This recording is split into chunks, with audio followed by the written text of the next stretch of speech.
Ça y est, le mot est tombé, on a enfin parlé de déconfinement. Et les gens commencent à bien se chauffer parce que ça va tomber quand il va commencer à vraiment faire beau. Ça va être bien, c'est cool. Bon, le petit truc, c'est qu'il faut quand même vraiment pas se dire que tu vas pouvoir boire un verre en terrasse dans un mois.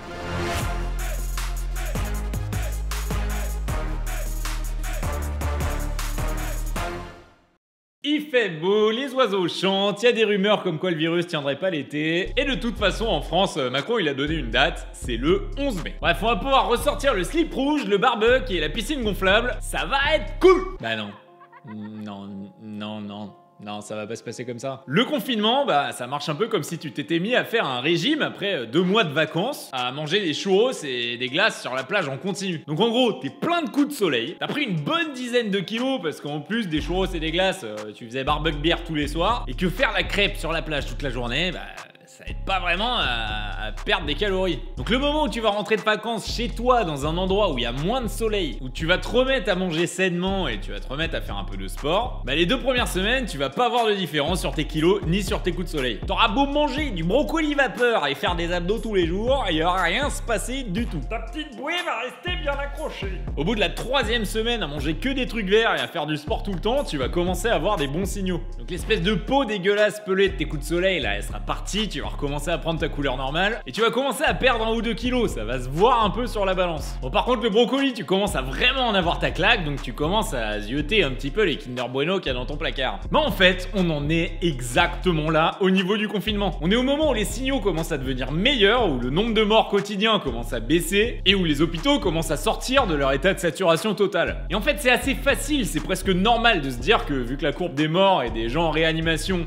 est en train de s'aplatir, qu'elle va pas tarder à redescendre, et donc que le pire est passé et qu'on va pouvoir reprendre nos vies normalement. Mais ce qu'il faut se mettre en tête, c'est que les courbes, elles ont cette tête-là parce qu'il y a eu le confinement. Et donc parce qu'on a collectivement et massivement fait un effort. Mais si tu te remets à manger des churros, des glaces et des Kinder Bueno parce que t'as perdu 2 kilos et que tu te dis que c'est bon, que t'arrêtes le sport et que tu te remets à faire tes barbecue bières quotidiens, bah je peux te dire que tu vas remplir les 10 kilos très rapidement. Donc en fait, faudrait garder la bonne hygiène de vie que t'as reprise en rentrant de tes vacances, si jamais tu veux revenir à la normale. Bon, le problème c'est que bah ta santé mentale, manger du brocoli à la vapeur toute la journée, en fait t'en peux plus. Il y a un moment, il va falloir que tu te mettes à remanger des choses que t'aimes bien, mais de manière raisonnable. Et faire du sport de temps en temps, parce que si tu t'y mets tous les jours alors que t'en faisais jamais avant, il y a un moment tu vas plus en pouvoir et tu vas arrêter complètement. Mais c'est pareil avec le déconfinement. En fait maintenant on vit avec la réalité que le virus, bah il existe, il est là. On a tout simplement pas réussi à endiguer l'épidémie. Elle est répandue mondialement, elle est durable, elle est là pour rester et ça on doit l'accepter. Et donc les moyens qu'on a mis en place jusqu'à présent, c'est de l'atténuation d'épidémie. Et on arrive au moment où il va falloir qu'on se remette un peu à vivre normalement, si on veut pas que le système s'effondre complètement et que les gens pètent complètement des câbles à force d'être emprisonnés dans leur maison. Mais ça va se faire de manière graduelle et réfléchie. Parce que sinon l'épidémie elle repart direct en mode exponentiel, les hôpitaux sont submergés, bref, on relance toute la machine. La lutte, elle va être longue, ça c'est clair et net. Donc tes vacances d'été au soleil,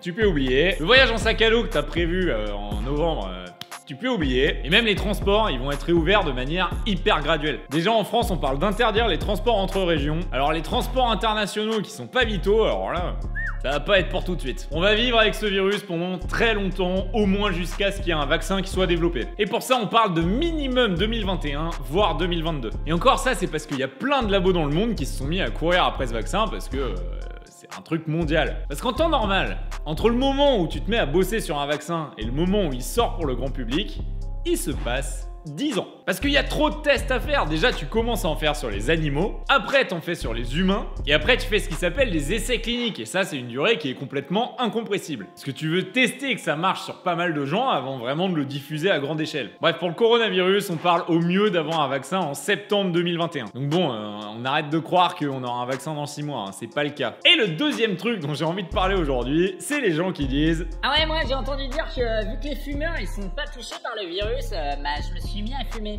Ouais, pour l'instant j'arrive à peu près à 5 clopes par jour, mais je suis en train d'augmenter, je suis sur une bonne trend. Bon oui, clairement. Visiblement, le taux de pénétration du virus, il est plus faible chez les fumeurs. Il y a une première étude sérologique sur 661 personnes liées à un lycée dans l'Oise qui a montré que 7,2% des fumeurs de ce groupe-là ont été infectés contre 28% des non-fumeurs. Donc clairement, il y a une différence. Et il y a des recherches qui sont en cours pour voir si la nicotine peut avoir un effet barrière ou d'atténuation ou même de guérison du virus. Mais alors le premier que je vois commenter qui qui va se mettre à fumer pour avoir moins de chances de choper le virus, je vais lui foutre une baffe à distance monumentale. Parce que le tabagisme, c'est 7 millions de morts par an dans le monde entier. Et ça depuis des dizaines d'années. Alors bon, on va pas essayer de contrer un virus pour se choper un cancer des poumons dans 10 ans, quoi. Bon, si t'as aimé, n'hésite pas à liker la vidéo, abonne-toi pour recevoir les prochains épisodes. Il y a une vidéo par semaine. Et moi, sur cette petite phrase joyeuse, je vais essayer d'aller me faire des churros, histoire de me sentir à la plage. A plus!